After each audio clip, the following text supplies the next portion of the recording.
Okay, today we're going to look at linear inequalities. 3 points to mention before we do some examples. A linear inequality behaves in a similar way to a linear equation, so you really need to be familiar with solving linear equations before you attempt this.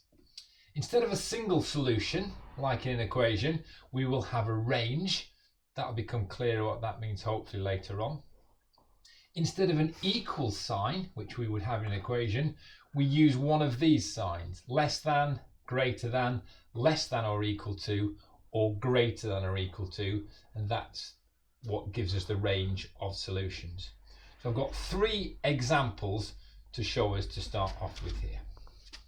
So the first one, 2x plus 3 is less than 15. So far they behave in a very similar way to linear equations. So I can subtract 3 from both sides and have 2x is less than 12. Then if I divide both sides by 2, I get x is less than 6. And that's the range of solution. X can be any value that's less than 6. One thing we often do with an inequality is show it on a number line. So I have a number line here. So I put a circle, an open circle, above the 6, and x can be less than 6, so I draw an arrow over all the numbers that are less than 6. So it's just showing it's got an infinite range that's less than 6. So on example number 2, subtract 4 from both sides first. So I get x over 2 is greater than or equal to 9. And then I multiply both sides by 2, so I get x is greater than or equal to 18. So x can be anything that's greater than or equal to 18. So when we show this on the number line, we put a circle above the 18, but this time we actually colour it in, and that shows that it can be equal to. This one here was less than 6, it couldn't be equal to 6. This one can be equal to 18, so we shade that in, and this time x is greater than or equal to 18, so the line and the arrow goes to all the numbers that are greater than 18. Final one, 3x plus 7 over 2 is less than 14. Multiply both sides by 2 first. 3x plus 7 is less than 28. Subtract 7 from both sides, 3x is less than 21. Divide both sides by 3, x is less than 7. So we show that range on the number line with an open circle because it's not equal to and it's less than 7, so the arrow is going this way. At the start I said linear inequalities behave very similar to linear equations, but there is one difference.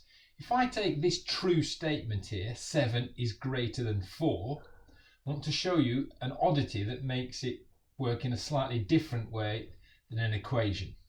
If I add 3 to both sides of the equation, both sides of the inequality, here I get 10 is greater than 7. That's still true. If I multiply both sides by 10, I get 100 is greater than 70. That's still true. If I subtract 20 from both sides of the inequality, I get 80 is greater than 50. That's still true.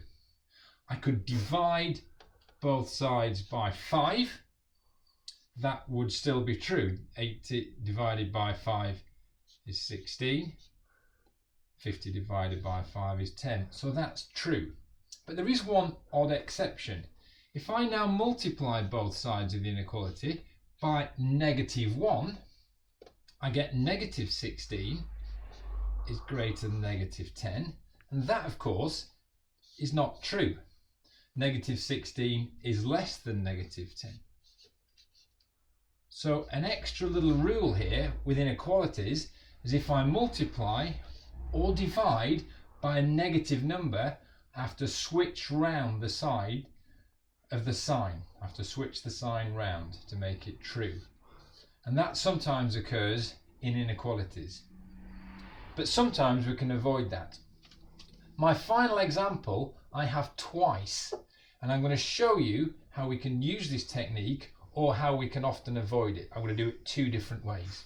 So first of all, I'm going to do it the way we would normally do it if it was an equation.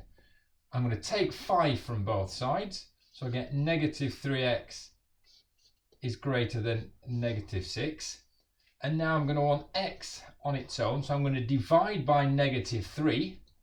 So negative 6 divided by negative 3 is 2. But because I've divided by a negative number, I have to change the sign. And I get x is less than 2. So that's something that people often forget to do.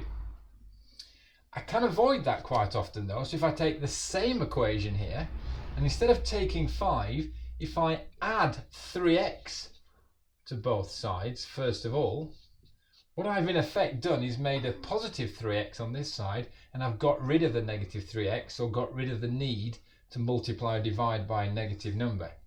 Now if I add 1 to both sides, I get 6 is greater than 3x.